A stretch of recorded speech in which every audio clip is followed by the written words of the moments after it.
director of Truth, and of course, Rob Jones, our news and sports director, is the physician's assistant of Truth. He gave himself that name. Rob's a really great guy, good-natured guy. Hope he sticks around forever. He is from South Carolina, so the chances of that happening probably aren't 100%. But as long as we got him, he's a fun guy to have around, very informative. Boy, you want to talk about sports, that guy is a wealth of knowledge when it comes to sports at the high school level. Even he's been here. This is his third summer there, but man, he knows local sports. I mean, around the area, he's a sharp guy. Comes to college basketball nationwide. There's nobody sharper. I should have brought him in here to talk about Coach K retiring. I guess Coach K out there in North Carolina is stepping down after many years, and good for him. You know, the time comes for us all to retire. I'll retire one of these days. I thought COVID was going to retire me for a while, but it didn't. So, it's a weird thing about the COVID. I always thought I was going to beat it. I always thought I was going to get back on my feet. I never really once seriously considered dying. I did, of course. But, COVID ain't tough enough to take me, I'll tell you that. There might be a couple of characters around, but COVID ain't tough enough to take me, that's for sure. Matt Bamrick, the mayor of Fort Dodge, I believe will be here with us tomorrow. I haven't heard any indication that he's not. Sometimes he surprises me and he gets busy at work and he can't come at the last minute, but that's just the name of the game. I haven't seen much over at the city council to really talk about. I contacted a couple of city councilmen in the last couple of days, and they were busy. And I thought to myself later, what would we talk about even if they came? Not that they aren't enjoyable to have on the air and informative to have on the air. I got to get David Fearing back on the air. He's my go-to guy. Councilman Menke has not been able to be on, and I regret that. He was also, as long as I had Fearing and Menke, I could talk about, we could talk about anything that was happening in the city, and those two guys knew. Individually, they knew more than the rest of the council, I think.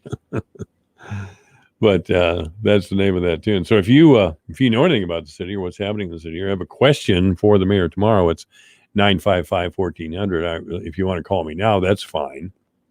And I'll pass the question on to the mayor, but that's kind of where we are right now. I'm glad to see we're getting a lot of things done out that mall area.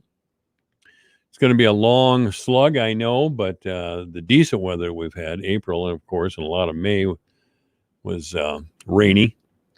But I see those crews have been out there sometimes on Saturday. Did I see them out there Sunday? Wow.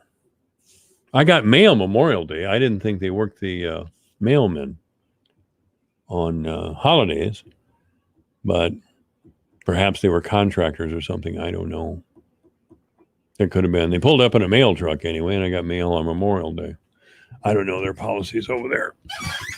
Don't know much since they left downtown and went clear out on the east side of town. So I guess we could never get to them. I guess we could never ask them. I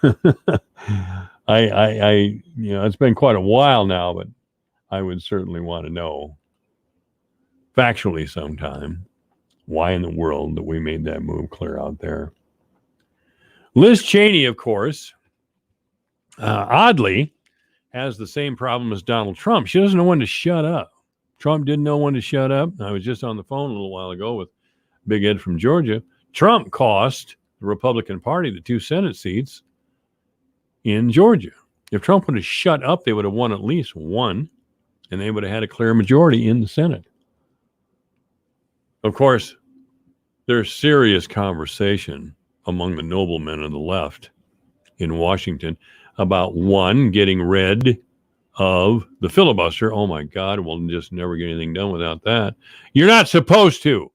You're supposed to compromise. That's the whole purpose of these laws and rules and of the Constitution itself.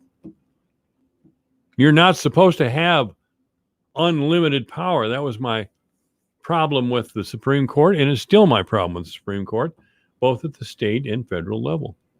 You cannot give that sort of authority and power to one man or a few men or a few people. Name it. It doesn't make any difference. But getting back to Liz Cheney, she did surprise me a little earlier this year when she said that Joe Biden was giving the jihadists a big propaganda victory because Biden foolishly, yes, foolishly, is withdrawing our forces from Afghanistan. I talked a little earlier about how frustrated veterans get to make sacrifice after sacrifice over and over and over again, only to have some ultra-white politician constantly doing a Clint Eastwood impersonation come along and say, I think it's noble and wonderful if we withdraw all our troops from the Middle East, where we've been fighting for 20 years. And yes, George Bush screwed up the Iraq War. Small footprint, light footprint. That was Donald Rumsfeld, who went from being sex symbol of the Washington Press Corps to bozo in a big hurry. He was gone by the time George Bush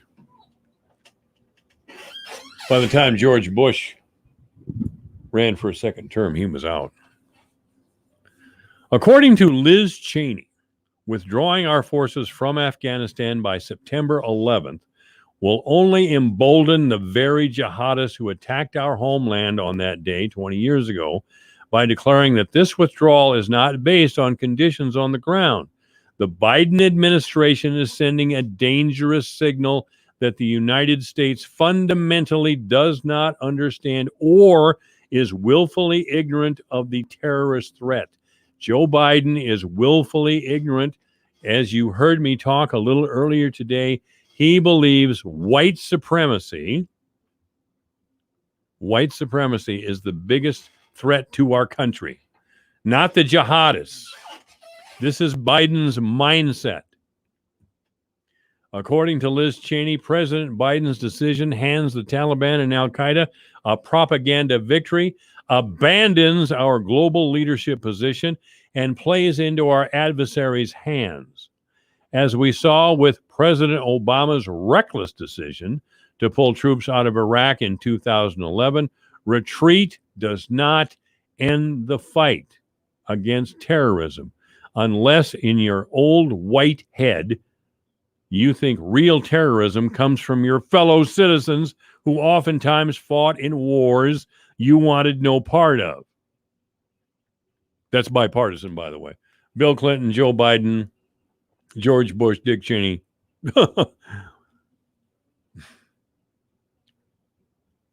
We're a little light on veterans in the halls of Congress, and that's unfortunate.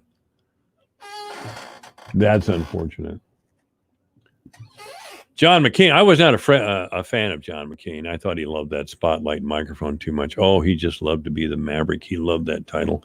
He was a star there for a while. I've seen it happen over and over again. But McCain at least brought some sort of realism to foreign policy, especially in the Middle East. McCain once said, if we have to stay in the Middle East for 100 years, we'll have to be there 100 years. And by the way, he was right. We would have to stay in the Middle East and probably have a larger presence there for 100 years to change the culture, the murderous culture that exists in the Middle East. No, it's not a bunch of white guys who fought in the Revolutionary War, fought in the Civil War, the Spanish-American War, the War of 1812. I forgot that one. First World War, Second World War, Vietnam, and the 20 years we spent in the Middle East. For Joe Biden to come out and imply, I shouldn't say imply, he's not implying anything. He's saying it directly that the biggest threat to our country is white supremacy. Now, who else would he be talking about but a bunch of white conservative veterans who don't believe in his flaky nonsense?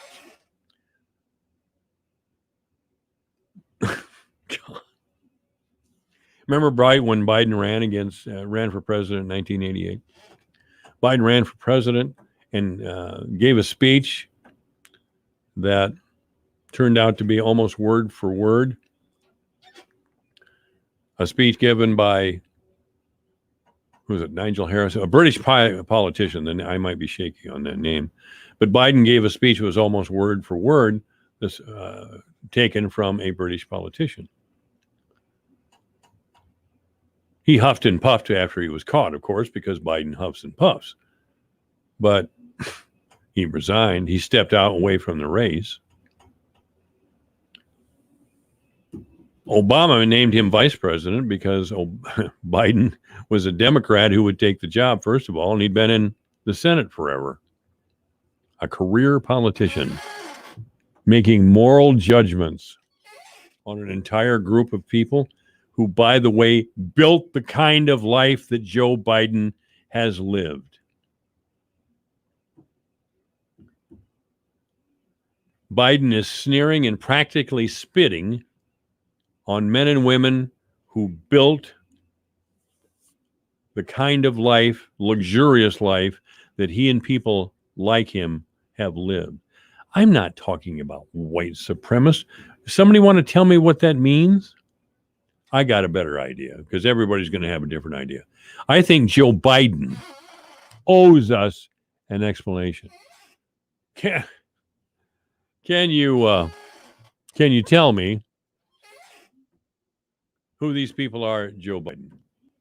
Do they live in the north, south, or here in the Midwest, west? What are you talking about? Who are these people? Who are these white supremacists that you say are emboldening, who are a threat to our democracy, a threat to our country? Are you talking about that bunch of those poor bozos who invaded the Capitol without masks or anything, and a bunch of them are in jail, and they will be in jail for months for relatively minor offenses because they threatened our democracy? Really? There were some guy standing in the Capitol building wearing horns, buffalo horns, is a threat to our country. Some lunatic who shoes up a pizza parlor because he thinks Hillary Clinton is a pedophile and she's doing her pedophilia in a Pizza Hut in Washington, D.C. He's the type of guy we got to be careful for.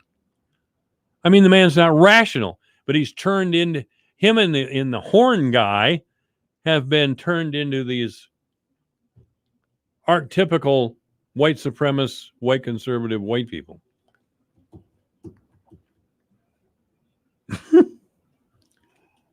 Yeah, okay, whatever you say there, Joe.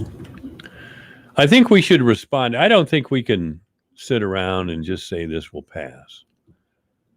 I think we have to let these people know that they're wrong and that they're lying to us, and we know they're lying to us. As Dr. Lee Merritt said a little earlier, they're using words, accusatory words, to confuse us, to tell lies to us, and this is just another example. What President Biden is saying is simply untrue. He quotes the intelligence service, the U.S. intelligence service, with giving the information.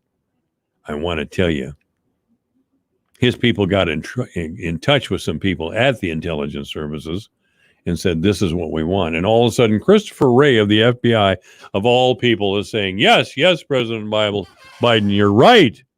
You're right. You should be attacking ordinary white people because God knows they're supremacists and a threat to the republic. That is a fantastic lie from the President of the United States. And we just sit here. Oh, okay. All right. We let the Democrats get away with it. The woke media get away with it, mainly in the print media. Oh, yes, Biden's right. According to our intelligence services. See, now they have a reference point. Now they can point to our intelligence services and Christopher Wray and say, well, he said it. It must be true. No, it isn't. No, it isn't. Have we learned nothing about directors of the FBI, including Christopher Wray? Have we learned nothing about the FBI, Hoover's old company? Wow. Anyway, excuse me. I guess I'm going to have to go to the news. I got to call.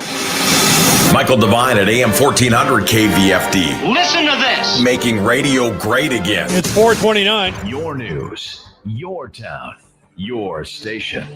KVFD News when it breaks. With your KVFD News Update, I'm Rob Jones. The former leader of an Iowa charity organization has entered a guilty plea on multiple charges.